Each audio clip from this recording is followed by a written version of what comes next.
नमस्ते बाबा। अ, हमें यहाँ पर और रहने का बहुत बड़ी अवसर देने के लिए आपको बहुत धन्यवाद बाबा। मुझे यहाँ पर माँ के गर्भ में रहने जैसा लग रहा है और आप मुझे माँ जैसा लग रहा है। कभी कभी छोटा बच्चा जैसा लगता है मुझको आप। और कभी कभी ठंड हवा जैसा लगता है आप।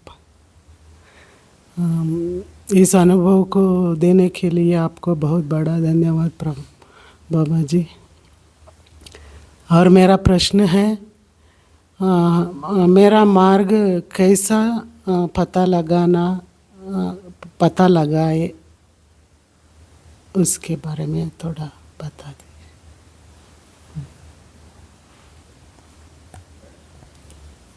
कैसे पता चले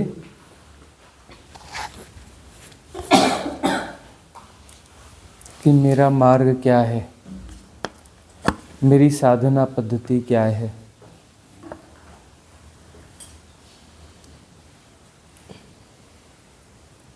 यह प्रश्न जो है काफ़ी साधना हो जाने के बाद भी उठता है।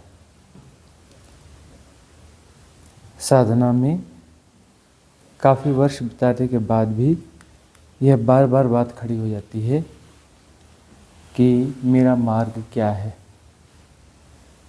मेरी साधना पद्धति क्या है वस्तुतः। क्योंकि साधना जैसे जैसे बढ़ती जाती है तो वहाँ पर जो है बहुत कुछ चीज़ें मिटती जाती हैं, बहुत सारा गार्बेज निकलते जाता है, बहुत सारी धारणाएं टूटती जाती हैं। तो वहाँ पर तो स्थिति स्पष्ट हो जानी चाहिए ना। स्थिति स्पष्ट हो जानी चाहिए कि हमारा मार्ग क्या है, हमारी साधना की पद्धति क्या है, स्पष्ट हो जाना चाहिए। लेकिन यही रहस्यात्मक स्थिति है कि विभिन्न साधना पद्धतियों को हम अपनाते रहते हैं।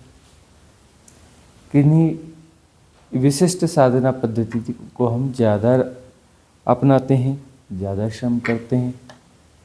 उसके बावजूद कहीं संशय बना रहता है कि मैं ठीक हूँ या नहीं हूँ, मैं राइट पाथ में हूँ या नहीं हूँ।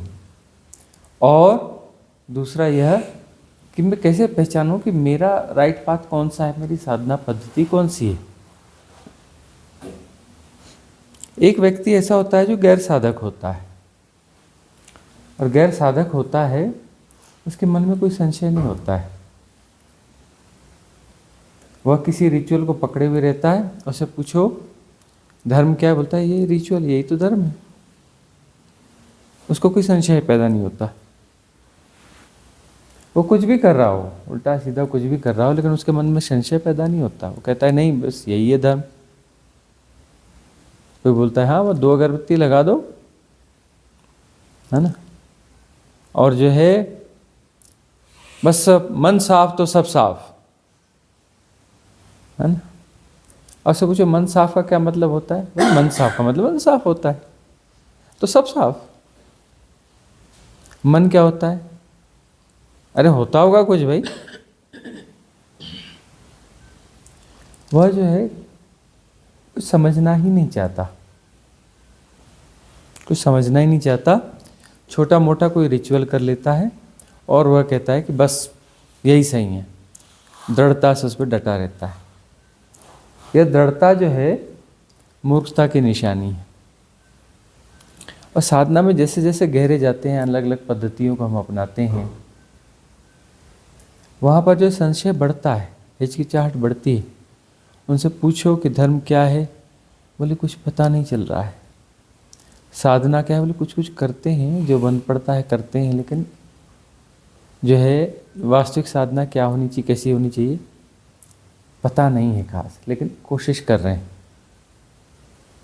सत्य क्या है अभी तो ढूंढ रहे हैं, पता नहीं क्या है, पकड़ में आता नहीं है। तो वहाँ पर जो है मन की सफाई हो रही है, मन की सफाई हो रही है मतलब धारणाओं की सफाई हो रही है, तो किसी बात पे जड़ता या पकड़ नहीं बैठती, जड़ता या पकड़ नहीं बैठती। वहाँ पर जो है एक विनम्रता आती है, एक हिचकिचाहट आती है। ज्ञानी पुरुष सदा हिचकिचाहट से रहते हैं। हमने कहा था ना, एक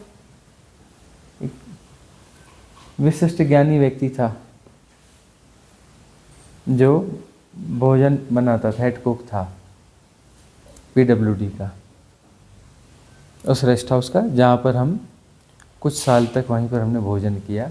और वहीं आसपास में हम रहते थे, लेकिन हमारा वो डे का ऑफिस वो वहीं हुआ करता था।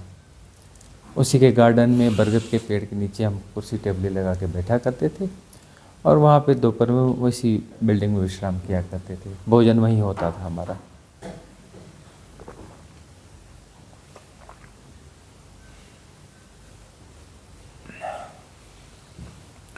वहाँ जो है लोग मिलने आया जाया करते थे, हर किस्म के। हमारा जो भी उस समय की जॉब था उससे मिलने जुलने वाले आया करते थे, या फिर ऐसे लोग भी जो आध्यात्मिक जिज्ञासा वाले लोग भी आया करते थे। और पीछे आके खड़ा हो जाया करता था, और कोई भी धर्म चर्चा चल रही हो, बातचीत चल रही हो, तो वो कहता था हाँ हाँ, आत्मा परमात्मा सब एक है, आत्मा परमात्मा सब एक है। उनकी फिलॉसफी बिल्कुल साफ रहती है। क्या कैसा है, 4 लाइनों में पूरा सत्य आपको समझा देंगे। बोले सत्य तो ऐसा ही है, ऐसा ही, 4 लाइनों में आपको सब बता देंगे। और जैसे जैसे साधना गहरी होती है ना, वह जो है कभी हिचकिचाहट से कुछ कह भी दें, वो घंटा भर भी बोलेंगे कि हम नहीं बोल पाएंगे उसके बारे में, वो आता ही नहीं, पकड़ में नहीं आता, क्या बोलेंगे उसके बारे में। और काफ़ी फ्लेक्सिबिलिटी के साथ में काफ़ी कुछ कहा, घंटा बोला, 2 घंटा बोला, किसी के साथ महीना भी चर्चा करेंगे, बोलेंगे पकड़ में आता ही नहीं, सत्य क्या है, परमात्मा क्या है, पकड़ में आता ही नहीं है। वो परिभाषा पूछे, बोले नहीं उसकी परिभाषा क्या होगी, कैसे किसी परिभाषा में आएगा, हम कैसे समझ पाएंगे इसको। तो ये निशानी है प्रामाणिकता की, सहज होने की, सरलता की। यह निशानी है कि इंटेलिजेंस, राइट इंटेलिजेंस ग्रो हो रही है, विजडम बढ़ रही है। यदि कोई जड़ता के साथ अपनी बात को रख रहा है धर्म के क्षेत्र में, एकदम दृढ़ता के साथ, तो समझ लेना कि यह व्यक्ति जो है, इसके जीवन में धर्म घटा नहीं है, धर्म की शुरुआत हुई नहीं है अभी। और यह व्यक्ति घबराया हुआ है, इतना घबराया हुआ है कि 2-4 परिभाषाएं इसने पकड़ ली हैं और बिल्कुल उसके लिए कट्टरता से डटा हुआ है। इसलिए जो कट्टर व्यक्ति होते हैं ना, वो कट्टर व्यक्ति जो है उनके जीवन में धर्म नहीं होता है। जो फ्लेक्सिबल लोग होते हैं ना, उनके जीवन में धर्म होता है। बड़े कट्टर लोग होते हैं कई, उनको बहुत कुछ रट्टा रहता है, किसी को श्लोक याद हैं, तो किसी को आयतें याद हैं, तो किसी को वो क्या कहते हैं बाइबल के सूक्त याद हैं, है ना। और जो है बड़ी कट्टरता से डटे रहते हैं, अपनी उनके पास एक फिलॉसफी होती है, उस पर डटे रहते हैं। कुछ थोड़ी सी बातें रहती हैं, तो उनके जीवन में समझ लेना भी धर्म की शुरुआत हुई नहीं है। हो सकता है उन्हें बहुत कुछ पढ़ा हो, बहुत कुछ याद हो, है ना, बिल्कुल धारा प्रभाव हो जो आपको श्लोक या ग्रंथ की बातें सुना सकते हैं, लेकिन उनके जीवन में भी धर्म की शुरुआत हुई नहीं है। धर्म का प्राथमिक पाठ अभी शुरू नहीं हुआ है। विकास तो दूर की बात है, प्राथमिक पाठ भी अभी शुरू नहीं हुआ है। और जिनके जीवन में धर्म घटने लगता है, हो सकता है उन्हें कोई किताबों का पता ना हो, कोई शास्त्रों का पता ना हो, कोई श्लोक आते ना हो, कुछ भी चीज़ें ना पता हो, लेकिन रहस्य के बारे में जब बात करते हैं, बड़ी गूढ़ बातें करते हैं, और गूढ़ बातें करने के बाद में फिर कहते हैं शायद ऐसा होता होगा, पता नहीं, उसके बारे में कहा कैसे जा सकता है। कहने की कोशिश करते हैं और अच्छा कुछ कह पाते हैं, लेकिन वह कहेंगे कि यह समाता नहीं है,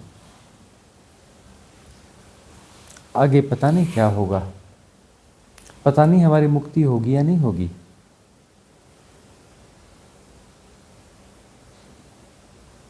पता नहीं हम उस अद्वैत स्थिति में पहुंचेंगे या नहीं पहुंचेंगे। समझ के चलना की यात्रा तीव्र गति से चल रही है, उनकी यात्रा काफ़ी तीव्र गति से चल रही है, वो अपने मार्ग पर हैं। हाँ, लेकिन मार्ग के संशय होते रहेंगे कि मेरा मार्ग क्या है। तुम जहाँ हो, जैसे हो, वह तुम्हारा मार्ग है या तुम्हारी गति है। बस देख लेना कि कट्टरता ना आए। मरने मारने को लोग तैयार हो जाते हैं ना, कट्टर लोग, मतलब उनके जीवन में भी धर्म की शुरुआत हुई नहीं है।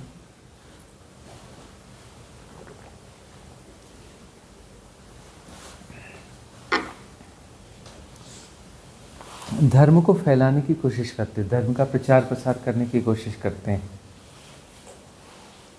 तो जिस धर्म का प्रचार प्रसार करने की कोशिश करते हैं, क्या वह धर्म होगा जो इनके हाथ में है? ये उस धर्म को समझते हैं और दूसरे को देते हैं, इसका प्रचार प्रसार करते हैं, फैलाते हैं। धर्म ऐसी चीज़ है जो इनके हाथों में आ जाए, इनकी जेब में रहती है, इनके बैग में भरी रहती है कि जहाँ चाहेंगे फैलाएंगे, प्रसार प्रसार कर देंगे और दूसरे को धर्म दे देंगे।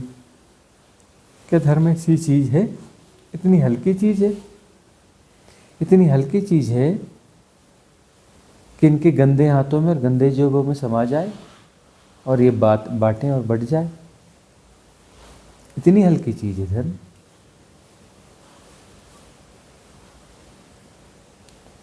तो ये जो है कुछ संप्रदाय जैसी बातें हैं, कुछ धारणाएं जैसी चीज़ें हैं, अपनी धारणाओं का प्रसार करते हैं और उसे कहते हैं धर्म है। कुछ धारणाओं का समूह है उनके पास, उन धारणाओं को दूसरों को वो थोपते हैं और थोप कर कहते हैं ये धर्म है। और जब थोपते हैं तो फिर वो तैयार नहीं होता तो उसे लोभ लालच देते हैं, तुम्हारा यह लाभ होगा, यह होगा, वह होगा। धर्म क्या लाभ हानि का बही खाता है? धर्म क्या लाभ हानि का बही खाता है? तुम्हें यह लाभ होगा, वह लाभ होगा। और नहीं तो कई लोग जो है आर्थिक सहूलियतों का लालच भी देते हैं। तो ये सब क्या धर्म है? धर्म इतनी क्षुद्र चीज होगी जो इन लोगों के हाथ में रहेगी, जिनके पास जो है क्षुद्र धारणाएं हैं और क्षुद्र धारणाओं के प्रति कट्टरपन है, दृढ़ता है। धर्म फ्लेक्सिबिलिटी है, फ्लेक्सिबिलिटी है। जहाँ जितनी फ्लेक्सिबिलिटी दिखेगी समझ लेना कि धर्म घट रहा है, उसका उन्नयन हो रहा है। फ्लेक्सिबिलिटी। परमात्मा कौन है? परमात्मा क्या है? परमात्मा है एक लचीलापन।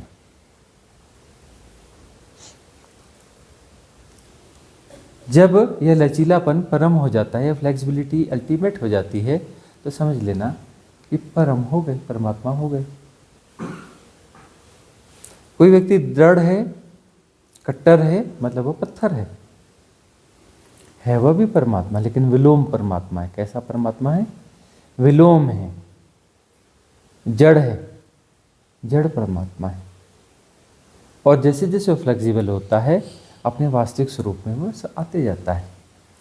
एकदम जब फुली फ्लेक्सिबल हो जाता है वह, तो समझ लेना चाहिए कि अब परमात्मा और इसमें अब कोई दूरी नहीं रहेगी, वही हो गया, ये परमात्मा ही हो गया।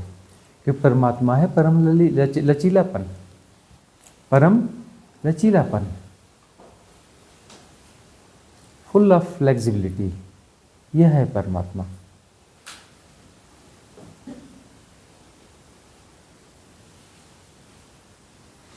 अगला प्रश्न आपका है। जी, प्रणाम गुरुजी। गुरुजी कल जोर से बोलना पड़ेगा। हाँ जी, हाँ जी, कल जो डांस सेशन हुआ हमारा, तो उसके बाद आपने हम सबको लेटने के लिए कहा और हम लोग लेट गए थे आंख बंद करके। उसके बाद मतलब मुझे कुछ हुआ, मेरे साथ कुछ तो वो थोड़ा मैं जानना चाह रही थी उसके क्या था वो। कल हैपनिंग हुई, अचानक कुछ हैपनिंग्स हो जाती हैं, उनकी हम रिकॉर्डिंग्स भी नहीं कर पाते हैं और वह ध्यान के रूप में हम प्रस्तुत कर भी नहीं पाते हैं यूट्यूब चैनल के माध्यम से, और वो कुछ गहरी बात और बहुत गहरे ध्यान होते हैं। अचानक कुछ होते होते होते किसी पीक पे चला जाता है और पीक पर जाने के बाद में वहाँ पर ध्यान की अवस्था घट जाती है। कोई भी चीज़ हो रही होती सहज सरल रूप से हो रही होती है और वो पीक पे जाती है, और वह मेडिटेशन मेथड का एक नेगेटिव पार्ट बन जाती है। मेथड ऑफ मेडिटेशन हो जाती है, नेगेटिव पार्ट हो जाती है, और उसके बाद अचानक पॉजिटिव पार्ट की हैपनिंग हो जाती है। तो कल ऐसे सामान्य नृत्य जैसा था, और नृत्य बढ़ते बढ़ते बढ़ते बढ़ते जो है एक मेथड हो गई, नेगेटिव पार्ट हो गया मेडिटेशन का।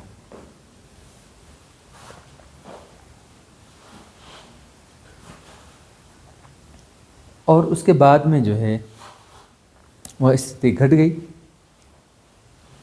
हमें अचानक कहना पड़ा कि सब लोग लेट जाएं शवासन में, और सब बहुत गहरे उतर गए अपने भीतर,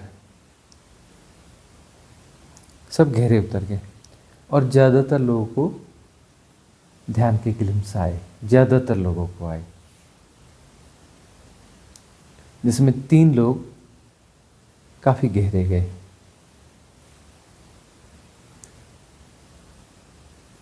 उस समय जो है निर्विचार निर्विकार अवस्था घट गई, ज़्यादातर लोगों की ग्लिम्स आ गए मेडिटेशन की। तो ऐसा कभी घट जाता है अचानक, परमात्मा कभी भी अचानक घटता है। प्री प्लान के साथ में थोड़ी मुश्किल होती है। कल का सेशन क्या होगा कैसा होगा उसका कोई प्री प्लान तो बिल्कुल भी नहीं था। बाकी सेशंस भी होते हैं, उसका कोई प्री प्लान तो होता नहीं है। टाइमिंग तो कुछ बहुत एकदम से तय कुछ होता नहीं है। क्या होगा यह तो कभी तय होता ही नहीं। इस अचानक में ही परमात्मा घटता है। हैपनिंग जो है इसलिए हो पाती है। ना हम कहते हैं कि प्रश्न लिख करके दो, ना हम कहते हैं कि कौन से प्रश्न पूछने हमें बताओ। जब जैसे प्रश्न आएंगे आएंगे, उसका जो समाधान आना है आएगा। जब जैसी विधि होनी होगी तो हो जाएगी, विधि घट जाएगी, वो विधि करवा दी जाएगी। वो घट रही है एक्चुअली, इसीलिए वह इतनी कारगर हो पाती हैं ये विधियाँ, ये कन्वर्सेशन, क्योंकि यहाँ पर सब हो रहा है।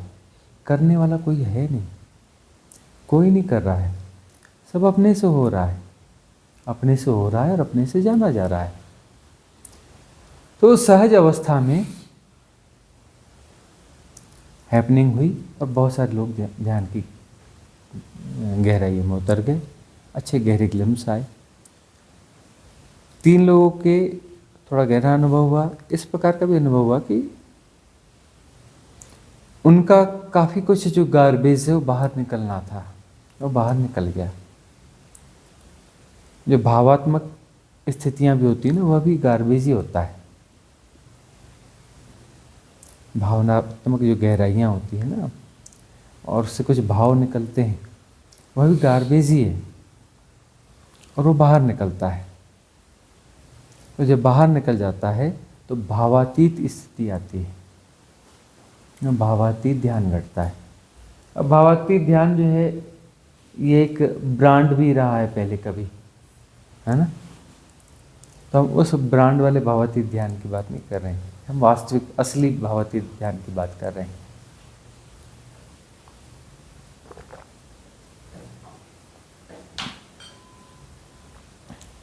भाव जब सहजता से उभरते हैं और उसके साथ में होश बना रहता है, तो भाव जब निसृत हो जाते हैं, जब उनकी क्लींजिंग हो जाती है, बाहर निकल जाते हैं, तब उसके बाद में भावातीत स्थिति घटती है। इसलिए हम कहते हैं किसी के भी भाव यदि निकलना चाहते हैं, निसृत होना चाहते हैं, तो उन्हें मार्ग दिया जाना चाहिए, अवरोध उत्पन्न नहीं करना चाहिए। रोना निकल रहा है, रो लो, कहीं मुंह छुपा के हल्के फुल्के रो, ऐसा मत करो, ठीक से रो लो। दहाड़े मार के रोना है तो दहाड़े मार के रो लो, हाथ पटक पटक के रो लो, फपक फपक के रो लो। हंसना आए तो हंस लो, ठाके मार के हंस लो, दुनिया पागल कहेगी ना, कोई बात नहीं। दुनिया क्या कहेगी उसका क्या हिसाब किताब रखना है। कभी क्रोध निकले तो तकिया गद्दा लेके क्रोध निकाल लेना, आवेगों को निकल जाने देना, भावों को निसृत हो जाने देना। बाद में जो भावातीत स्थिति घट जाती है। भावनाओं के अतीत भी वही है, मन के अतीत भी वही है, मनातीत भी वही है ना। मन के पार जहाँ मनी दशा है वहाँ भी वही है, भावनाओं के पार भी वही है। जब भावनाएं निसृत हो जाती हैं, एक भावातीत स्थिति होती है, वह भी वही है। सारी इंद्रियों के अतीत वही है।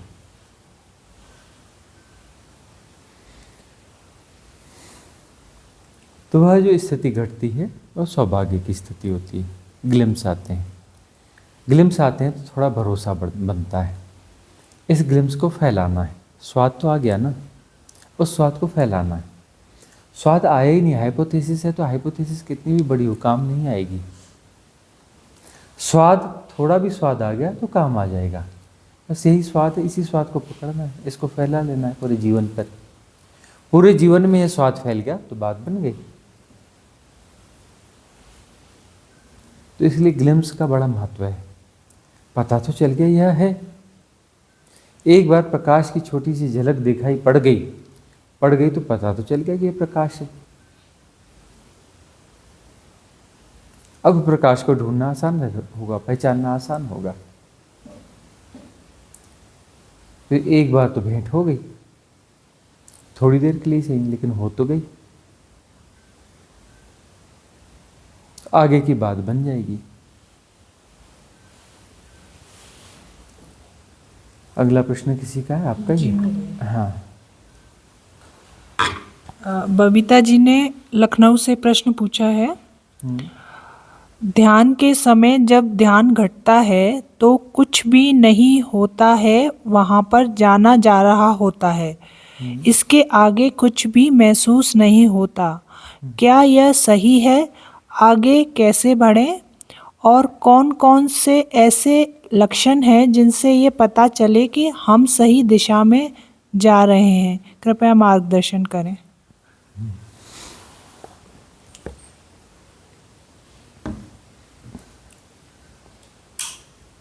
साधकों के मन में बहुत सारे संशय उठते रहते हैं। संशय उठने के बहुत सारे कारण हैं। एक कारण तो यह है कि साधना के लक्षण बताने वाले इन्फ्लुएंसर्स की संख्या जो है लाखों में हो गई है। ऐसे लाखों लोग हो गए हैं जो साधना क्या है, क्यों है, इसके बारे में बता रहे हैं। और वो सारा बताना गार्बेज है, उल्टा सीधा कुछ भी बता रहे हैं। तो वह जो बता रहे हैं वह खुद इन्फ्लुएंसर हैं, उनके जीवन में धर्म घटा नहीं है, उनके जीवन में धर्म की कोई गहराई या शुरुआत कुछ भी नहीं है। अब वह जो है तरह तरह की बातें बता रहे हैं, और अभी यह स्थिति है कि साधना करने वाले लोग जो है सबको सुनते हैं, ठीक है, वो उनके हाथ में तो शुरू में तो पता नहीं है, जो पकड़ में आएगा वही सुनेंगे। सुनते सुनते सुनते फिर वो किसी सही जगह पर पहुंच जाते हैं। अब जो है पुराने गार्बेज तो भीतर भरा पड़ा है, इन्फ्लुएंसर ने बताया हुआ है, और उनके सबकॉन्शियस माइंड के पैटर्न बन चुके हैं, धारणाएं बन चुकी हैं। अब वह धारणाएं जो हैं फिर डिस्टर्ब करती हैं, जबकि बड़ी अच्छी स्थिति है कि साधना की गहराई में यदि चले गए और वहाँ पर बाकी कुछ भी नहीं होता और सब जो हो रहा है कुछ भी नहीं होता का, तो कुछ भी ऐसा विशिष्ट जादू जंतर मंतर विशेष अनुभव कुछ नहीं हो रहा होता, लेकिन एक बात हो रही होती कि जो कुछ हो रहा है सब जाना जा रहा होता है, जैसा का तैसा, जैसा का तैसा सब कुछ जाना जा रहा होता है। तो यह स्थिति जो है ऐसी है जिसे हम संतुष्टिदायक कह सकते हैं कि सब हो रहा है और उसे जाना भी जा रहा है, जैसा का तैसा जाना भी जा रहा है।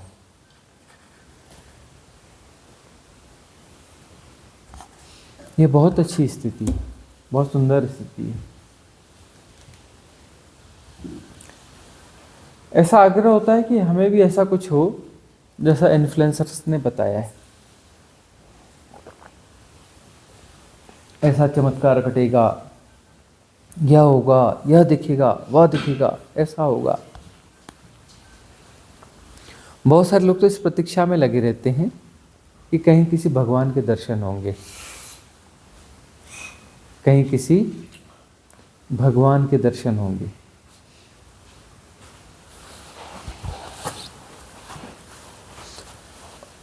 कई बार कुछ लोग मिल जाते हैं कि हमको जो है ना अपना फलाने भगवान ने दर्शन दिए, यह हुआ, वह हुआ, ऐसा हुआ, वैसा हुआ। कुछ लोग तो हमें भी फ़ोन करके बताते हैं ऐसा हुआ, फिर यह आए थे मिलने, उन्होंने ऐसा बोला, फिर यह हुआ, फिर यह आए थे, इन्होंने ऐसा कहा, इन भगवान से भेंट हुई, उनसे हमारा वार्तालाप हुआ।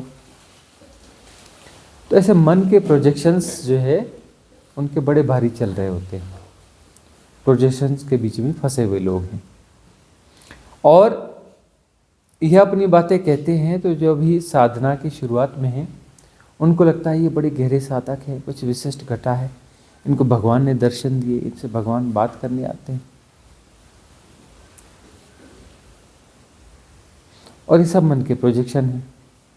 तो ऐसी लालसा जाग जाती है, साधना की गहराइयों में जाते हैं, उन्हें अच्छे अनुभव होने लगते हैं, पुराने साधनाएं जो हैं पिछले जन्मों की वो अनफोल्ड होने लगती हैं, वह अनफोल्ड हो रही हैं, साधनाएं अच्छी घट रही हैं, लेकिन तब भी जो है मन के पास कुछ मसाला है, वो कहता है ऐसा नहीं, ऐसा घटना चाहिए, फलाने को हुआ था ना, उसने बताया था ना, वह घटता है तब बात बनती है। ये तो अनुभव है, ठीक है, लेकिन गहरा अनुभव नहीं है। जबकि सबसे गहरा अनुभव क्या है कि कुछ नहीं हो रहा है, कोई विक्षेप नहीं हो रहा है और सब जाना जा रहा है, जानना हो रहा है, सब हो रहा है, उसका जानना भी हो रहा है, वहाँ पर कोई कृत्य नहीं है। ये सबसे गहरा अनुभव, इससे गहरा अनुभव हो नहीं सकता। लेकिन हमें ऐसा अनुभव चाहिए कि खूब प्रकाश दिख गया है ना, या कुछ ऐसा हो गया, या फलाना हो गया, या ढिकाना हो गया।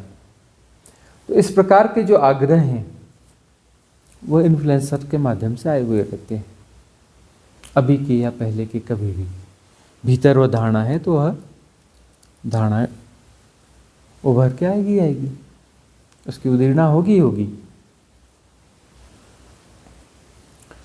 तो इस प्रकार के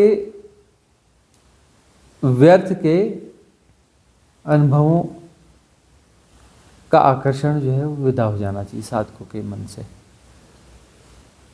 यदि बगैर किसी अनुभव के यदि ऐसी स्थिति आ जाती, कुछ अनुभव नहीं होते, हम ऐसा नहीं कहते, अनुभव तो बहुत सारे होते हैं। कुंडलिनी जागरण का भी अनुभव होता है, अनाहतनाद का भी अनुभव होता है। प्रकाश नहीं दिखता ऐसा नहीं बोलते हम, प्रकाश बहुत सारा दिखता भी है, लेकिन बहुत सारे अनुभव ऐसे होते हैं जो फॉल्स होते हैं। अच्छा, फॉल्स अनुभव के चांसेस बहुत होते हैं कि मन बहुत ताकतवर है।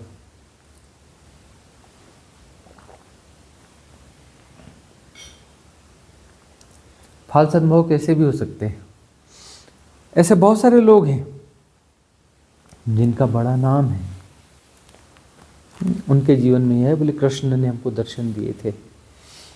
उनकी कथाओं में लिखा है कि उनके जो है यहाँ रहे तो उनको कृष्ण ने दर्शन दिए, उनके साथ बात करी और ऐसा हुआ। कृष्ण कहाँ से दर्शन दे देंगे, वह तो शरीर में है ही नहीं, शरीर छूट गया, उनका भौतिक शरीर भी छूट गया, उनका जो आकाश शरीर इथरिक बॉडी भी छूट गई, उनका कॉजल बॉडी सूक्ष्म शरीर भी छूट गया, उनकी मेंटल बॉडी मनस शरीर भी छूट गया, उनकी आत्म काया भी छूट गई, उनकी ब्रह्म काया भी छूट गई, है ना, कॉस्मिक बॉडी भी उनकी छूट गई। अब वो जो है परम स्थिति में, परम स्थिति में मतलब अब वो रहे ही नहीं, सेपरेशन के रूप में, अब वो तो परमात्मा ही हो गए, है ना। भगवान तो हो ही गए थे वह, लेकिन अंत समय में परमात्मा हो गए। भगवान और परमात्मा अलग अलग है, एक चीज़ नहीं है। भगवान का अर्थ है वह मनुष्य जिसके जीवन में फ्लावरिंग हो गई, और परमात्मा का अर्थ है कि वह अंतिम रूप से सारा का सारा जो मिटने जैसा था मिट गया, जो भी तादाद में आखिरी बचे थे वो सारे के सारे विसर्जित हो गए। जो भी सूक्ष्म या गहरी धारणाएं थी वो धारणाएं भी विसर्जित हो गई, चाहे वो परमात्मा होने की धारणा हो, चाहे वह समाधि की धारणा हो, शून्य की धारणा हो, कैवल्य की धारणा हो, आत्मा की धारणा हो, सारी धारणाएं जो हैं अंततः विसर्जित हो गई। तो अब जो है कृष्ण तो पूरी तरह से विसर्जित हो गए, मतलब परमात्मा हो गए, परिपूर्ण हो गए। अब जो ये है वह तो परिपूर्ण हो गए, लेकिन उसके बाद लोगों का कहना है कि वह मिलने आते हैं, उनसे बात करते हैं, उनके सपनों में आते हैं, अनुभव में आते हैं। ऐसे लोगों से सावधान हो जाना, ऐसे लोगों से दूरी बना लेना, इनसे इन्फ्लुएंस नहीं होना। समझ लेना चाहिए कि इनका मन जो है ज़्यादा शक्तिशाली है और ज़्यादा अच्छे प्रोजेक्शंस कर पाता है, ज़्यादा अच्छे प्रोजेक्शंस कर पाता है। बहुत सारे विचित्र अनुभव जो बताए जाते हैं वो सारे के सारे मन के प्रोजेक्शन होते हैं। बहुत कम ऐसी स्थितियां होती हैं जिसे हम कह सकें कि यह वास्तविक अनुभव हैं, लेकिन होते हैं, वह भी होते हैं, होते वह भी है, नहीं होते ऐसा हम नहीं कहते। लेकिन जो है व्यर्थ के अनुभवों की लालसा नहीं करना चाहिए। अनुभव की लालसा तो होनी नहीं चाहिए। किसी को कोई छोटा मोटा अनुभव भी घट भी जाता है तो उस अनुभव को वो दोहराने की कोशिश करता है, वह चाहता है कि उसकी साधना में वो अनुभव बार बार घटे, तो वो घटाने की कोशिश करेगा और घट गया तो फिर मन का प्रोजेक्शन होगा, क्योंकि वो घटाने की कोशिश कर रहा है। अरे वो अनुभव घटा था पहली बार, तुम्हारे बावजूद घटा था, तुम्हारे पास तो उसकी कोई परिकल्पना नहीं थी, हाइपोथेसिस थी नहीं, तब भी वो घट गया, और तुम्हारे बगैर ही घटेगा अनुभव। तुम अनुभव को घटाने की कोशिश करोगे, मतलब तुम चाहते हो तुम्हारे कारण से वह घट जाए, जबकि अनुभव कोई घटता है तो तुम्हारे न रहने पर घटता है। कोई ऐसी स्थिति आती है कि तुम उस समय नहीं रहते, जब तुम नहीं रहते हो तो अनुभव घट जाता है। और सारी साधना यह है कि तुम पूरी तरह से विसर्जित हो जाओ, विगलित हो जाओ, मर जाओ, मिट जाओ। मरो हे जोगी मरो, मरो मरण है मीठा, तिस मरनी मरो जिस मरनी गोरख मरी दीठा। तो तुम न रहो, मिट जाओ। जब तुम नहीं रहते तब गहरे गहरे अनुभव घटते हैं। और एक ऐसी स्थिति हो जाती है बड़ी सहज कि वहाँ पर सब हो रहा है और सब जाना भी जा रहा है। तुरिया अवस्था तो यही होगी, यदि यह अवस्था स्थायी होगी तब तुरिया होगी, और नहीं हुई तब ग्लिम्स कहलाएंगे। तुरिया अवस्था का अर्थ है कि जहाँ पर मन समाप्त हो गया, मन है ही नहीं। मन है ही नहीं का मतलब मन है लेकिन फिर वो मशीन की तरह है, यह वाला मन नहीं है, ये पागल मन नहीं है। तब वहाँ पर एक कोई इंस्ट्रूमेंट होगा, जब जरूरत पड़ेगी तो उसका उपयोग कर लिया जाएगा, जितनी जरूरत होगी उतना उपयोग होगा, और उसके बाद उसे वापस रख दिया जाएगा। रख दिया जाएगा सिंबॉलिक तरीके से हम कह रहे हैं। उपयोग करने से मन पैदा होता है, करने से मन पैदा होता है, और जब नहीं करते हैं तो मन विसर्जित हो जाता है, अमनी दशा हो जाती है। रख दिया जाता है का मतलब अमनी दशा हो जाती है। वो हमारे कृत्य का परिणाम है। हाँ, मतलब हम सहज जब कोई कृत्य कर में ये इन्वॉल्व होते हैं, सब हो रहा है, हो रहा में जब कुछ ऐसा हो रहा है जिसमें इंटरेक्शन है तो वहाँ पर मन की जरूरत होगी। इंटरेक्शन तो मन के माध्यम से ही होगा ना। जब इंटरेक्शन होगा तो मन की जरूरत होगी, मन आ जाएगा, और जब इंटरेक्शन खत्म हो जाएगा तो मन विदा हो जाएगा, अमनी दशा हो जाएगी। लगातार मन के होने की जरूरत क्या है? जब उसकी उपयोगिता नहीं भी होती तब भी मन काम करता होता है। आश्चर्य नहीं लगता? ये जरूरत है नहीं तब भी मन काम कर रहा है, तब भी गुणा भाग लगा रहा है, तब भी विचार कर रहा है, सपने देख रहा है, कल्पनाओं में उलझा है, जब किसी की जरूरत है ही नहीं। और इररिलेवेंट, एक इधर का विचार उत्तर का, एक दक्षिण का है, एक पश्चिम का, एक ऊपर का, एक नीचे का, आपस में कोई गठजोड़ है ही नहीं, कोई गठजोड़ नहीं है, और विचारों की श्रृंखला चलती रहती है। उसकी जरूरत है नहीं लेकिन वो चलती रहती है। और हम इस स्थिति में नहीं हैं कि उन्हें रोक पाएं। तो साधना में वो मसाला बचता ही नहीं जिसके कारण यह गति होती है। कोई ऐसे पैटर्न बचते ही नहीं है। सब कॉन्शियस माइंड जो है विसर्जित हो जाता है। तुरीय अवस्था का अर्थ है सब कॉन्शियस माइंड जो है विसर्जित हो जाता है, कॉन्शियसनेस बचती है। और कॉन्शियसनेस जब इंटरेक्ट होती है तो कॉन्शियस माइंड का निर्माण होता है। निर्माण होता है जब तक उसका प्रयोग है। जैसे ही प्रयोग समाप्त होता है तो वह जो कॉन्शियस माइंड है वो कॉन्शियसनेस में वापस समाहित हो जाता है, कॉन्शियसनेस वापस बच जाती है, चैतन्यता बच जाती है। चैतन्यता जब इंटैक्ट होती है तो उस इंटैक्ट होने से मन पैदा होता है। अब जो है जब वो इंटैक्ट नहीं भी हो रही है तो बाकी लोगों का मन तब भी काम कर रहा है, लेकिन गौर से देखो तो सही, मन काम कर रहा है मतलब वो इंटरेक्शन ही तो कर रहा है, प्रोजेक्शन के साथ इंटैक्ट कर रहा है, काल्पनिक व्यक्तियों के साथ इंटरेक्शन कर रहा है।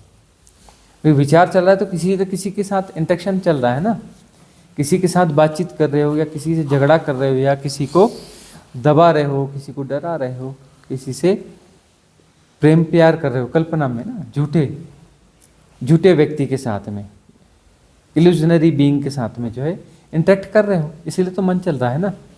अब ऐसा है कि नहीं मेरे मन में किसी के बारे में कोई विचार नहीं है, लेकिन बस विचार चल रहा है, किसी से मैं इंटरेक्ट कर नहीं रहा हूँ, किसी से इंटरेक्ट करने की जरूरत नहीं, बस मेरे ऐसे ही विचार चल रहे हैं, उसमें कोई दूसरे व्यक्ति की जरूरत नहीं है या दूसरी वस्तु की जरूरत नहीं है, न वस्तु न कोई व्यक्ति न कोई विषय, लेकिन तब भी हम जो है हमारा मन चल रहा है। ऐसा हो सकता है? विषय वस्तु होगी, कोई मनुष्य होगा, कोई व्यक्ति होगा, तो उसके साथ ही तो आप इंटरेक्ट करोगे ना। तो वह इंटरेक्शन जो है एक पागलपन की हद तक चल रहा होता है, काल्पनिक। अब जो है यह जब समझ में आ जाएगा, क्लिनजिंग हो जाएगी कि ये इंटरेक्शंस होते क्यों हैं, क्योंकि उसके पैटर्न बने हुए हैं सबकॉन्शियस माइंड में। और सबकॉन्शियस माइंड की जब क्लिनजिंग हो जाती है तो क्लिनजिंग हो जाने के बाद में ऐसी प्रक्रिया के लिए कुछ बचता नहीं है, कोई आधार बचता नहीं है। तब जो है कॉन्शियसनेस को जो है जब ज़रूरत पड़ती है तो इंटैक्ट होती है। जब इंटैक्ट होती है तो मन पैदा होता है उतनी देर के लिए जितना ज़रूरी है, और जो जरूरी काम हो जाता है तो इंटरेक्शन जैसे ही समाप्त होता है तो वापस वहाँ कॉन्शियसनेस हो जाती है, मन गायब हो जाता है, अमनी दशा हो जाती है। यही एक परम विज्ञान है आध्यात्म का। करने वाले सब बिगाड़ देते हैं, बिना किए सब ठीक हो जाता है। करने से मन पैदा होता है ना? और वहाँ पर प्रतिसंवेदन से कर्म हो रहा है, प्रतिसंवेदन से कर्म हो रहा है। तब वहाँ पर जो है मन पैदा होगा, वह मन थोड़ा अलग किस्म का होगा, वह सहज होगा, स्वाभाविक होगा, जरूरी होगा।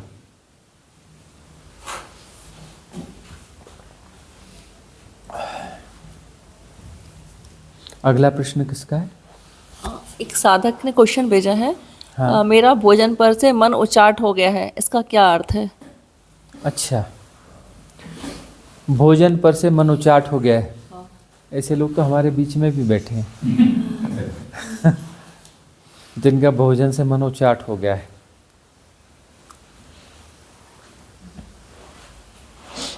बड़ी मुश्किल से खाते हैं।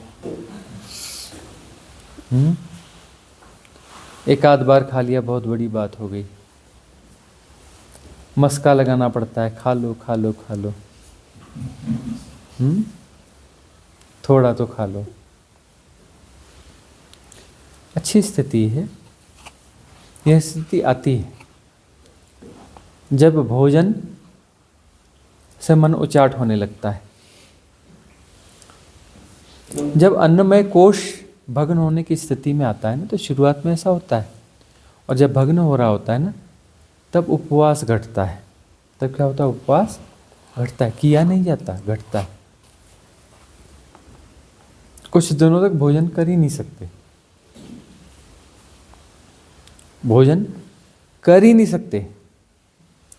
जनरली 3 दिन से लेकर के 7 दिन तक की स्थिति होती है। 3 दिन तक कोई भी मुंह में कुछ नहीं डाल पाओगे पानी के अलावा। सिर्फ पानी डालोगे और कुछ नहीं डाल पाओगे मुंह में। होगा ही नहीं, घटेगा ही नहीं, विचार ही नहीं आएगा कुछ। खाऊं कि नहीं खाऊं जैसा द्वंद्व भी पैदा नहीं होगा। अब द्वंद्व पैदा हो जाता है, वो द्वंद्व भी नहीं पैदा होगा कि कुछ खाऊं कि नहीं खाऊं, क्या करूं, कुछ भी नहीं पैदा होगा। उस समय अन्नमय कोश भग्न हो जाता है। तो अन्नमय कोश का भग्न होना अच्छा है, शरीर के साथ में तादाद में टूट जाएगा। साधना चालू रखें। हमारे हाथ में यह नहीं कि अन्नमय कोश को तोड़ना है, हमारे हाथ में यह है कि सहज साधना जो है वह जारी रखें। अन्नमय कोश को हमें नहीं तोड़ना है, अन्नमय कोश टूट जाएगा। हमारे करने से कुछ नहीं होता है, अन्नमय कोश अपने से टूट जाएगा। साधना जो है वह हमारी फ्री विल है, उसे जारी रखें या न रखें। साधना का अर्थ है कुछ ऐसी मेथड्स, निगेटिव मेडिटेशन की पद्धतियाँ, उन्हें हम अपनाते हैं और उसके बाद में धैर्यपूर्वक प्रतीक्षा करते हैं। तो प्रतीक्षा जो है वह मेडिटेशन का पॉजिटिव पार्ट है। धैर्यपूर्वक प्रतीक्षा, जिसमें कोई गुणाभाग नहीं है। इसकी प्रतीक्षा नहीं कर रहे कि परमात्मा आएगा, इसकी प्रतीक्षा नहीं कर रहे हैं कि ध्यान घटेगा, इसकी प्रतीक्षा नहीं कर रहे कि कुछ विशिष्ट अनुभव आएगा। वह धैर्यपूर्ण प्रतीक्षा है जो विषय रहित है, उसमें विषय नहीं है। तब वहाँ पर जो है कुछ घटना हो जाती है। तो अन्नमय कोश हो, चाहे मनोमय कोश हो, भावमय कोश है, ज्ञानमय कोश हो, जितने भी कोश होते हैं वो सारे कोश जो है क्रमशः टूटते चल रहे हैं। तो प्राथमिक जो कोश है अन्नमय कोश, यह जब तक नहीं टूटेगा आगे के कोशों की बात बनने वाली नहीं है।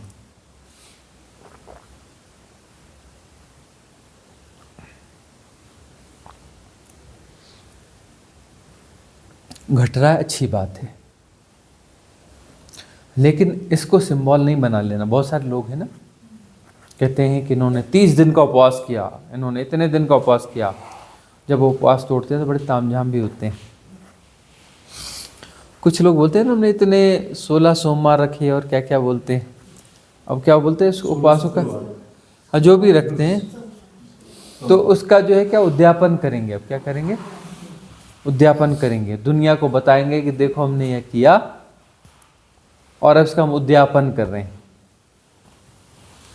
दुनिया को बताएंगे, उसको बुलाएंगे, उनको खिलाएंगे पिलाएंगे, देखो, और अपना जो है बड़ा प्रचार प्रसार होगा कि देखो इसने जो है इतने ये किए उपवास, उसका उद्यापन हो रहा है।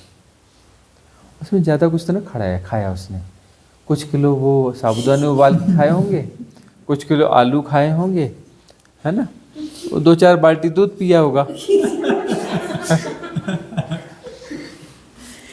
सिंगाड़े का हलवा तो खाना ही पड़ता है ना? साबूदाना का पिज़्ज़ा।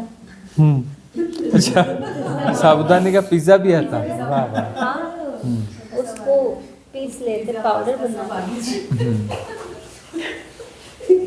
मैंने देखा, खाया भी। तो अब यह जो है, इस प्रकार के उपवास कहाँ तक ले जाएंगे? हर चीज़ के जो है ना, हम झूठे चीज़ें बना लेते हैं। उपवास किया नहीं जाता, उपवास घटता है। उपवास का अर्थ है अपने पास बैठना। साधना में हम इस स्थिति में आ जाते हैं जहाँ हम अपने पास बैठने लगते हैं, खुद के पास हो जाते हैं। जो हमारी इनर बीइंग है, आंतरिक अवस्था है, परम अवस्था है, उसके निकट हो जाते हैं। उसके निकट हो जाते हैं तो फिर जो है बाह्य तल से अटैचमेंट रह ही नहीं जाता। तो बाह्य तल से जब अटैचमेंट नहीं रह जाता तो उसकी फिक्र ही नहीं थी, गुणा भाग बचता ही नहीं कि बाह्य तल की कोई ज़रूरत है, कि भूख लगी है, कि उसको भोजन देना है, बात ही नहीं उठती, ख्याल ही नहीं उठता। और उस स्थिति में जो काफ़ी समय निकल जाता है तो उस समय को कहते हैं उपवास। उस समय भाई उपवास में थे, अपने पास बैठे हुए थे और बाकी चीज़ों का ख्याल ही नहीं आया। अब हो सकता है 3 दिन निकल गए, कि 4 दिन निकल गए, कि 6 दिन निकल गए, कि हफ्ता निकल गया, वो समय निकल गया। अब निकल गया, उसके बाद में जो फिर कभी फिर हो सकता है कि अस्तित्वगत रूप से ऐसी व्यवस्था होती है कि वो वापस वहाँ पे ले आते हैं कि भाई अब शरीर का ख्याल करो। तो वह उपवास घटता है, उपवास किया नहीं जाता है। करने वाले सब बिगाड़ देते हैं, है ना। करने वाले से जो हैं साबूदाने की कीमतें बढ़ा देते हैं, है ना। उपवासों में वो फलों की कीमतें बढ़ जाती है। अभी चले जाना, अभी फल जो है नवरात्रि आए ना, फलों की कीमत सीधे 20-30% बढ़ जाएगी। क्यों बढ़ जाएगी? उपवास चल रहे हैं, सबने खाने, है ना। कुछ नहीं, दिन में 2-3 बारी तो खाते हैं, है ना, 2-3 बार फल खाते हैं। फल खाने से उपवास थोड़ी टूटता है। और चाय तो फिर जितनी पी लो, है ना, चाय की तो कोई मना ही नहीं है। उपवास है, उपवास को तो ज़्यादा चाय मिलनी भी चाहिए ना, बेचारा उपवास कर रहा है ना। फलाहार 1-2 बार, साबूदाना और क्या क्या जो है आलू उबाल के,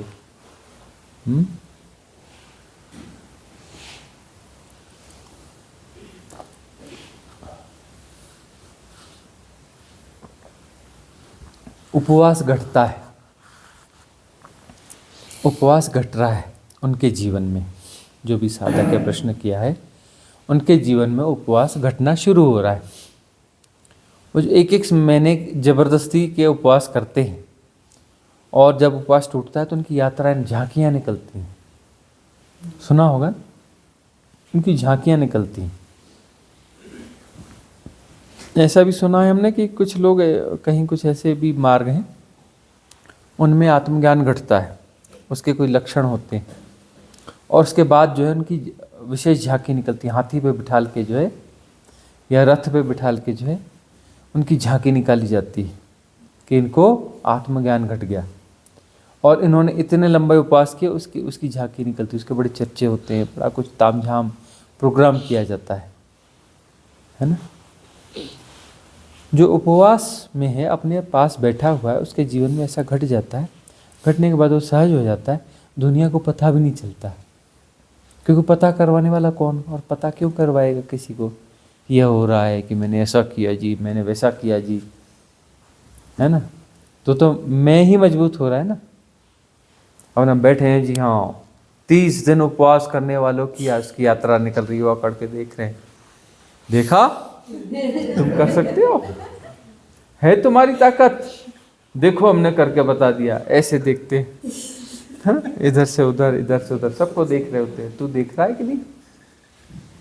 हाँ, कई ऐसे लोग भी रहते हैं जिनके सामने वो जो है बौने साबित होते हैं, है ना, कि वो बड़ा धनी व्यक्ति हो गया, ये बड़ा धन का कमज़ोर व्यक्ति था, वह किसी मामले में शक्तिशाली था, ये कमज़ोर था, और वह उनको हरा नहीं सकता था।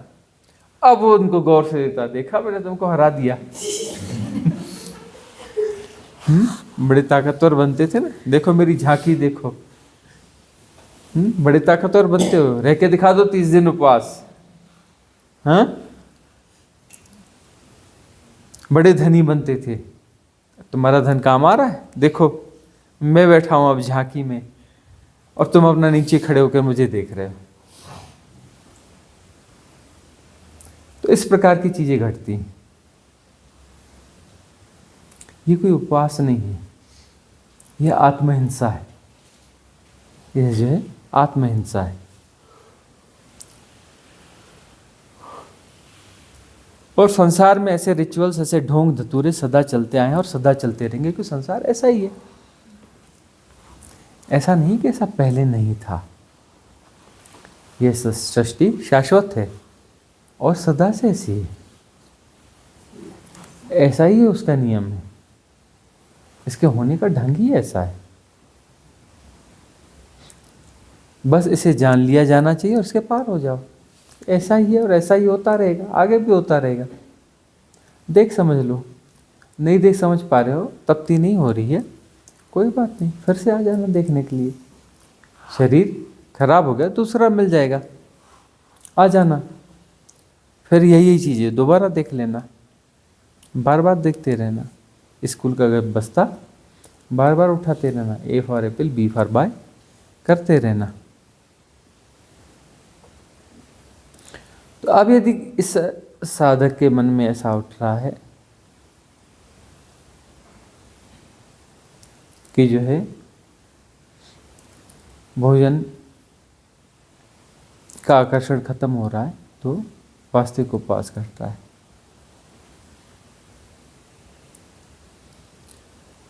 प्रश्न, और कोई प्रश्न है प्रतिभा जी? अच्छा, प्रश्न इधर है, श्रद्धा का है। हाँ, प्रणाम गुरुजी।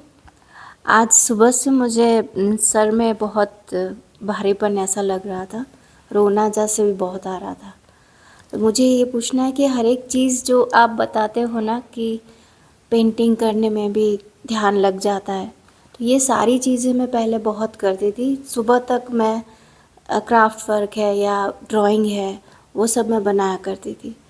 जैसे डांस का भी है, मैं 3-4 घंटे कांस्टेंट वो करती भी थी, बट पता नहीं सारी चीज़ें छूटती जा रही है। और जैसे खाना भी आप बोल रहे हो, खाना भी मेरा खाने का मन नहीं करता, घर पे भी नींद भी चली जाती है। तो मैंने 2 दिन पहले जो आपको प्रश्न पूछा था, इसीलिए कि ये सारी चीज़ें तो मेरी घट रही है, बट भावनात्मक जो है वो कोई कारण सर मैं कहीं अंदर अटक रही हूँ, तो उससे मैं कैसे बाहर निकलूँ? भावनात्मक अवरोध कोई खड़ा हो गया है। यदि कोई भावनात्मक अवरोध खड़ा हो गया है, उससे पार कैसे निकलें? भावनात्मक अवरोध का क्या मतलब होता है? भाव वह होता है जो प्रवाहित होता है। भाव का क्या अर्थ है? जो प्रवाहित होता है। भाव जो है सदा आवेग है, भाव जो है सहज आवेग है। उन आवेगों को प्रवाहित होना चाहिए। लेकिन जब वो सहज आवेग हैं और जब उन्हें प्रवाहित होना रहता है तब हम उन्हें रोक देते हैं, नैतिकता के कारण, सामाजिक दबाव के कारण, है ना। कोई क्या सोचेगा, सबसे बड़ा रोग क्या कहेंगे लोग, ये बड़ा प्रचलित हुआ है ना। सबसे बड़ा रोग क्या कहेंगे लोग। तो क्या कहेंगे लोग में जो सहज आवेग है, सहज उसके सहज प्रवाह को जो है हम ब्लॉक कर देते हैं। यह परिस्थिति अनुकूल नहीं है, यह ऐसा नहीं है, या वैसा नहीं है, लोग क्या सोचेंगे, और हम ये करेंगे तो हमारी वो काम कौन करेगा, वो काम बिगड़ जाएंगे। तो सहज आवेगों को जो रोक लिया जाता है तो आवेग रुक रुक के जो है अवगुंठन बन जाते हैं, है ना। और साधना में जब गहरे जाते हैं तो अवगुंठन खुलने लगते हैं। अवगुंठन खुलेंगे तो क्या होगा, वो सहज आवेग जितने दबे पड़े हैं सारे के सारे बाहर निकलना चाहेंगे। उन्हें फिर मार्ग देना पड़ेगा, उन्हें मार्ग देना पड़ेगा, उन्हें बाधा नहीं देनी है, उन्हें मार्ग देना है। तो मार्ग दोगे तो सारे आवेग जो है निकल जाएंगे। कुछ पुरुष कहते हैं अरे कुछ गड़बड़ हो रही है हमारे साथ। क्या गड़बड़ हो रही है? बोले रोना निकल रहा है। बोले हम पुरुष हैं और हम रोएंगे? तो तुम्हारी क्या वो अश्रु ग्रंथियां नहीं हैं क्या तुम्हारे उसमें? अच्छा अश्रु ग्रंथियां हैं लेकिन तुम्हें नहीं रोना चाहिए, पुरुष है वो, उससे गलती हो गई ना। वो जो अस्तित्व है जिसने तुम्हें पैदा किया पुरुष रूप में, वो थोड़ा कोई बेवकूफ़ टाइप का कुछ होगा ना, जिसने आंखों में वो अश्रु की ग्रंथियां डाल दी। मिस्टेक होगी ना उससे। कोई अनपरफेक्ट कोई बंदा लगता है, जो मनुष्य को बनाता होगा परफेक्ट नहीं होगा ना। तभी तो उसने जो है वो अपना उसमें ग्रंथियां डाल दी। पुरुष के उसमें ग्रंथियां नहीं डालनी चाहिए, उसको पता नहीं था। मर्द को दर्द नहीं होता, मर्द रोता नहीं, उसको पता नहीं है। हमारे फिल्म अभिनेताओं को पता है, उसको नहीं पता बनाने वाले को कि मर्द को दर्द नहीं होता और मर्द की अश्रुंदियां नहीं बनानी चाहिए।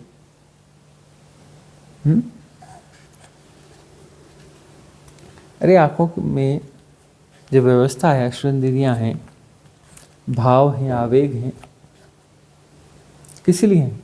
उनकी जरूरत है तभी तो बनाया गया है ना।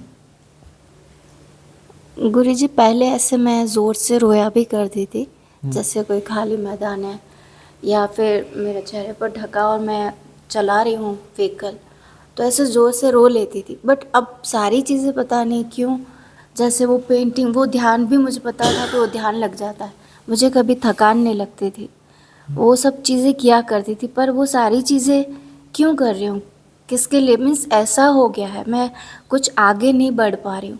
जैसे मुझे प्रकृति के लिए भी बहुत, जैसे आप सब देखा होगा, ऐसे सब ऐसा होता है, सबको टच कर लूँ, मेरे अंदर ले लूँ, या ऐसे उनके साथ बिखर जाऊँ, ये सब होता है मुझे।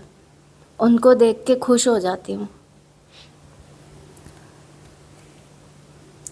ऐसा है कि साधना में कुछ निश्चित धारा है और निश्चित ऐसा ऐसा होगा, इतने कदम चलने पर यह मंजिल मिलेगी, इतने ऐसे चलने पर ऐसा आएगा। ऐसा कोई नक्शा नहीं होता, ऐसा कोई गुणा भाग नहीं होता, है ना, कि यह मार्ग है ना, ये मील के पत्थर लगे हैं, इतने किलोमीटर का रास्ता है, बीच में ऐसा पड़ेगा, ऐसी नदी पड़ेगी, ऐसा तालाब पड़ेगा, एक फलाना यह होगा, ऐसा बोर्ड मिलेगा, उसके बाद में जो परमात्मा का घर मिलेगा, है ना। परमात्मा का घर मिलेगा थोड़ा स्पेशल, किसी बड़े कॉन्ट्रैक्टर ने बनाया होगा, है ना, या बड़ी कंपनी ने बनाया होगा। और मार्ग भी जो है वह किसी नॉर्मल ठेकेदार को नहीं, ईमानदार ठेकेदार को दे करके रास्ता बनाया गया होगा। परमात्मा का घर का रास्ता है ना। तो किसी भ्रष्टाचारी कंपनी ने तो बनाया नहीं होगा,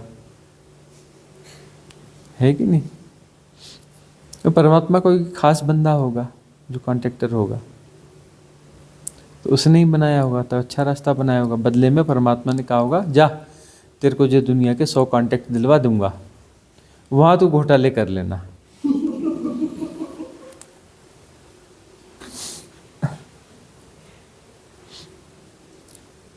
अब कोई ऐसा बंधा हुआ मार्ग तो होता नहीं है, कोई नक्शा नहीं होता। नक्शे सारे मन के नक्शे होते हैं, सारे नक्शे जो है मन के नक्शे होते हैं। परमात्मा का कोई नक्शा नहीं होता। परमात्मा तुम्हारे नक्शों में नहीं समा सकता। परमात्मा कभी तुम्हारे गुणाभाग में नहीं आ सकता। जो तुम्हारे गुणाभाग में आए वो मन की हाइपोथेसिस है, वो तुम्हारे मन के पार है, तुम्हारी बुद्धि के पार है, तुम्हारी समझ के पार है। सत्य न कभी तुम्हें पकड़ में आया है, न कभी तुम्हें पकड़ में आ सकता है। ठीक है ना। और वो घट रहा था उस समय, ऐसे घट रहा तो घट रहा था, अब दूसरे तरीके से घट रहा है, लेकिन अब अस्वीकार है जी। नहीं, घटना तो वैसे ही चाहिए। पेंटिंग बनाते बनाते घटना चाहिए, वो करते करते नृत्य करते करते घटना चाहिए। अभी क्या हो रहा है, चुपचाप हम शांत बैठ जाते हैं, सब हो रहा है और जाना जा रहा है। अरे भाई, पेंटिंग बनाते बनाते वाला होना चाहिए ना। और ऐसा ही होना चाहिए, दूसरे तरीके से नहीं होना चाहिए।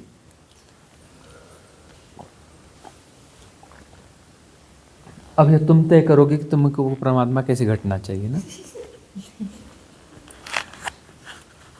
तुम बताओगे परमात्मा को, देख ऐसे नहीं ऐसे करते हैं, बेवकूफ गधे।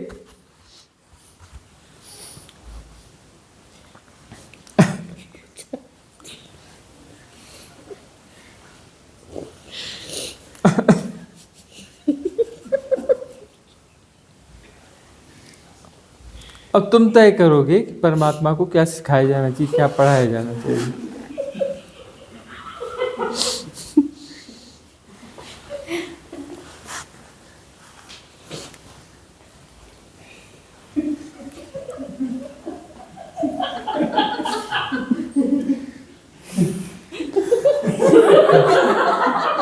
लाफिंग मेडिटेशन कर लो।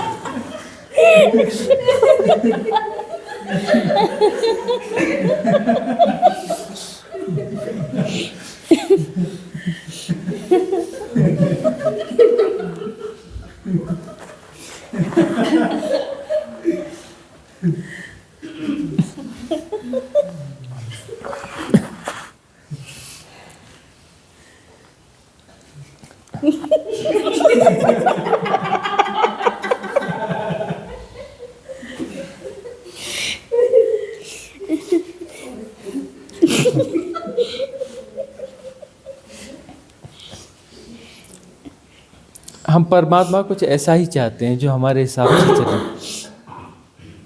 जिसे हम अपनी कठपुतली समझ के उसको नचा सकें, उसको हम बच्चों की तरह समझा सकें।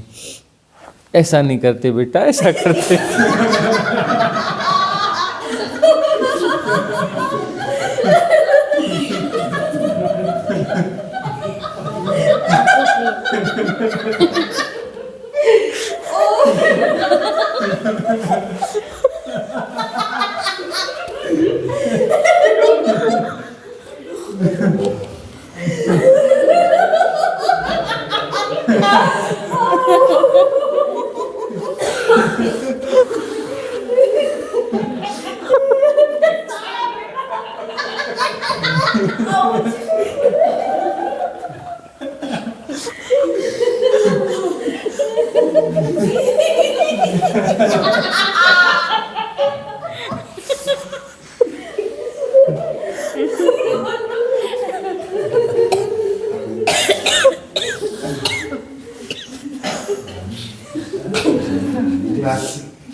हंस रहे हो आप लोग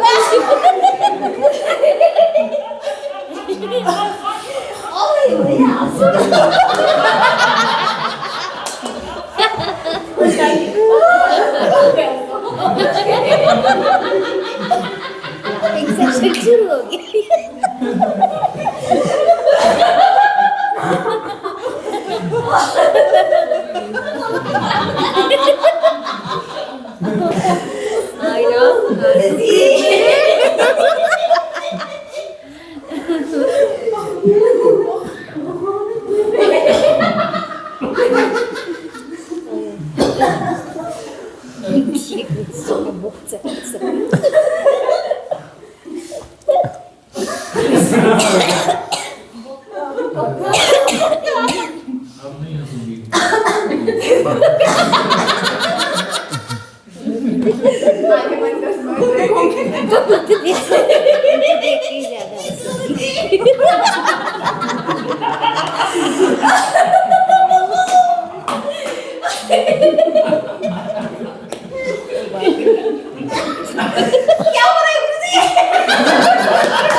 ये भी गुरुजी कोई हास्य समाधि है। हास्य समाधि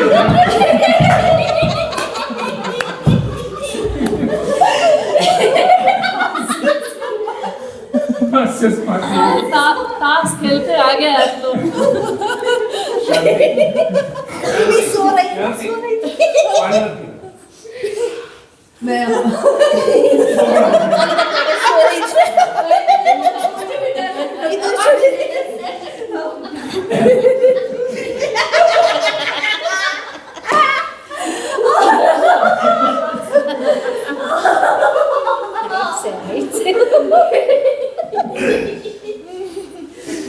और ये पीछे पीछे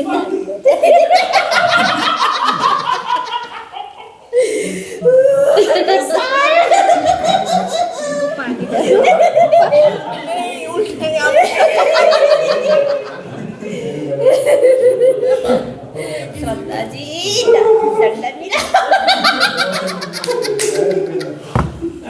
इसकी वजह से आप लोग हंसे ना सब लोग इसलिए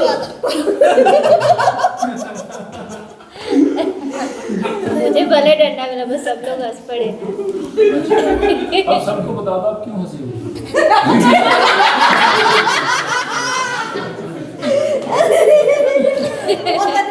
क्या कर रहे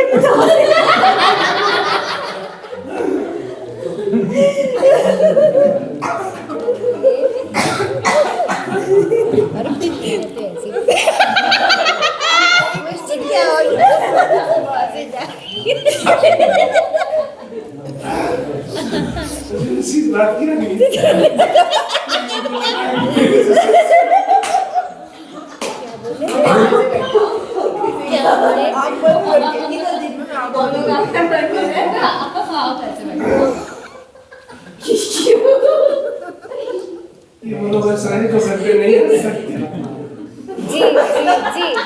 बराबर बोले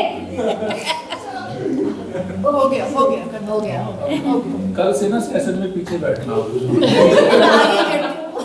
अभी आप हंसा रहे हो। जो भी सहज आवेग हैं, इन आवेगों को निसृत होने देना चाहिए, इन्हें मार्ग देना चाहिए। इन्हें यदि हम मार्ग देते रहेंगे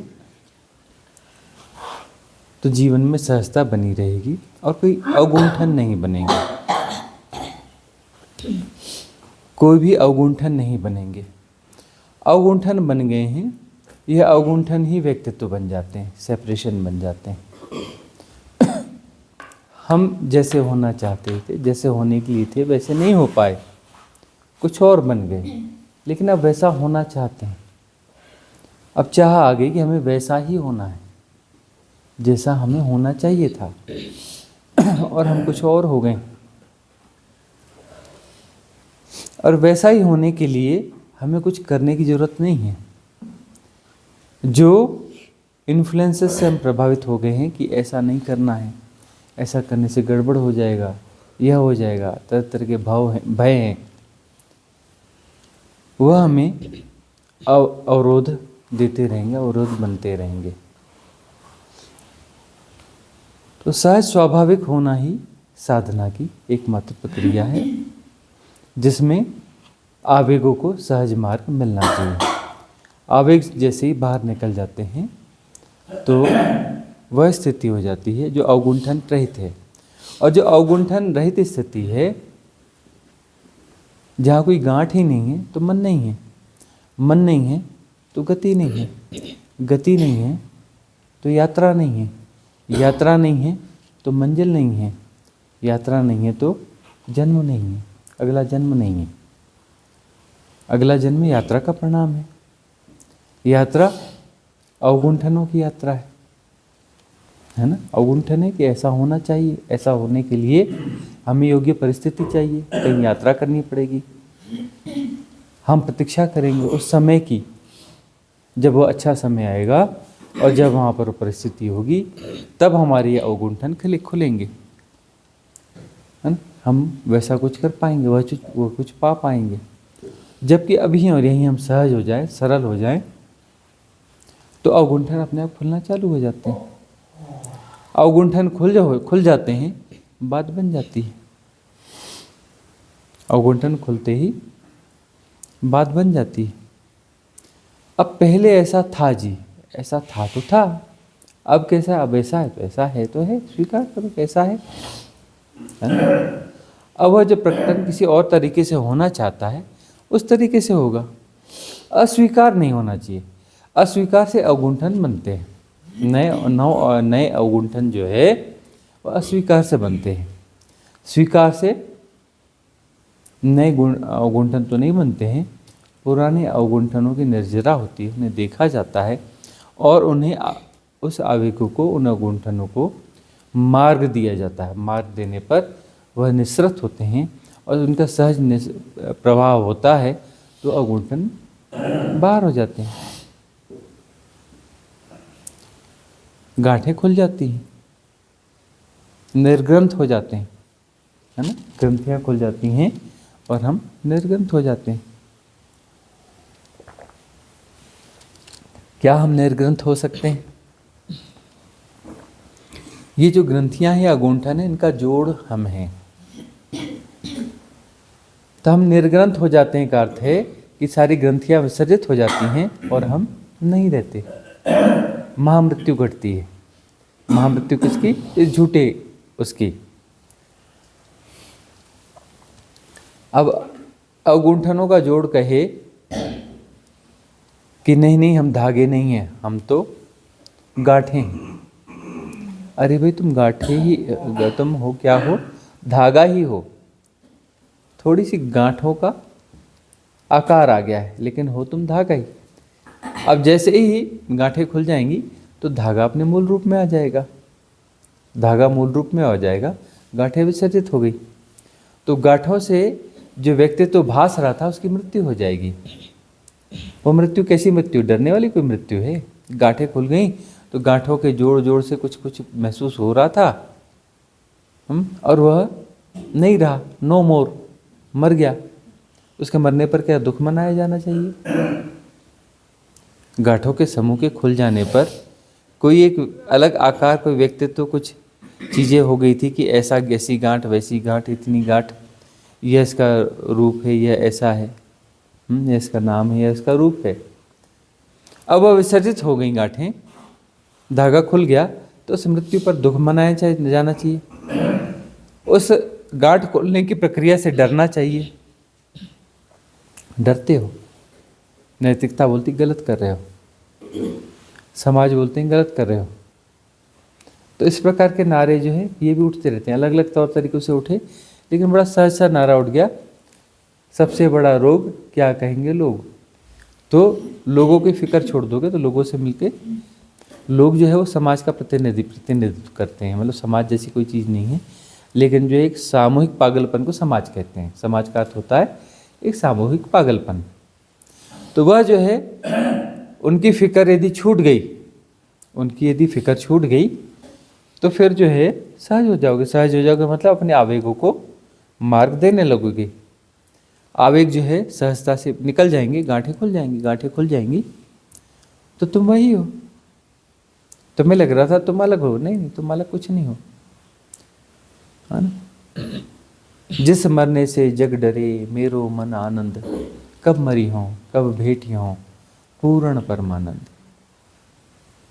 दुनिया डरती है, अपने अवगुंठनों को बचाती है, कहती है दूर भी होने चाहिए, लेकिन दूर उसको बचाती भी है। ऐसा सारे व्यक्ति बचाते हैं। अपने विकारों से बहुत बहुत मोह करते हैं, अपने विकारों को बनाए रखना चाहते हैं और उन विकारों का जो समूह है वह लगता है कि ये मैं हूँ। और वह विकार निकल जाएं, वह अवगुंठन खुल जाएं, वो ग्रंथियाँ निर्ग्रंथ हो जाएं, तो वहाँ पर क्या बचेगा? सहजता, है ना। एक सहज प्रभा, वह प्रभा जो संपूर्ण का संपूर्ण ही है, संपूर्ण का हिस्सा नहीं है। वह बात भी विसर्जित हो जाएगी। हम कह रहे हैं आत्मा को भी जाना चाहिए, परमात्मा को भी जाना चाहिए, क्योंकि वह कहीं न कहीं सेपरेशन है। और सहज प्रवाह में वो सब कुछ आ जाएगा। मेरा सहज प्रवाह जैसा कुछ नहीं रहेगा। इस अनंत सहज प्रवाह में वह सम्मिलित हो जाएगा। पीछे से कुछ बचा नहीं, सेपरेशन जैसा कुछ नहीं बचा, और परिपूर्ण जैसा सब बच गया। सेपरेशन जैसा विसर्जित हो गया और परिपूर्ण बच गया, परिपूर्ण रह गया, क्योंकि वह सदा से है, वो सदा से बचा हुआ है। तो परिपूर्ण हो जाते हैं हम। पूर्ण परमानंद हो जाता है। वही सेपरेशन समाहित हो गया परिपूर्ण में, तो परिपूर्ण ही तो हो गए ना। उसके बाद में कहाँ कुछ बचा आधा अधूरा, पूरे हो गए ना, है ना, पूर्ण परमानंद हो गए। तो वही आवेगों को निकलने देना चाहिए। आवेगों को यदि निकलने नहीं दे रहे हो तो उसके प्रभाव शरीर पर दिखते हैं, देख लेना। आवेगों को निकलने दो,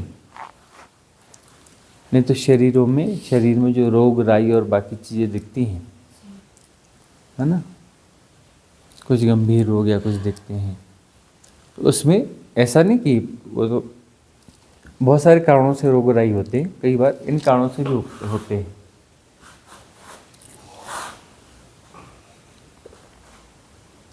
आवेगों को निकल जाने दो, और सबसे सहज थेरेपी है, सारे रोग मिट जाते हैं, महारोग मिट जाता है। महारोग हो तुम, तुम्हारा होना, तुम ही मिट जाओगे, तो छोटे मोटे रोग तो बचेंगे ही नहीं। रोग का कारण ही निकल गया। तुम रोग हो, महारोग हो, तुम विसर्जित हो जाओगे।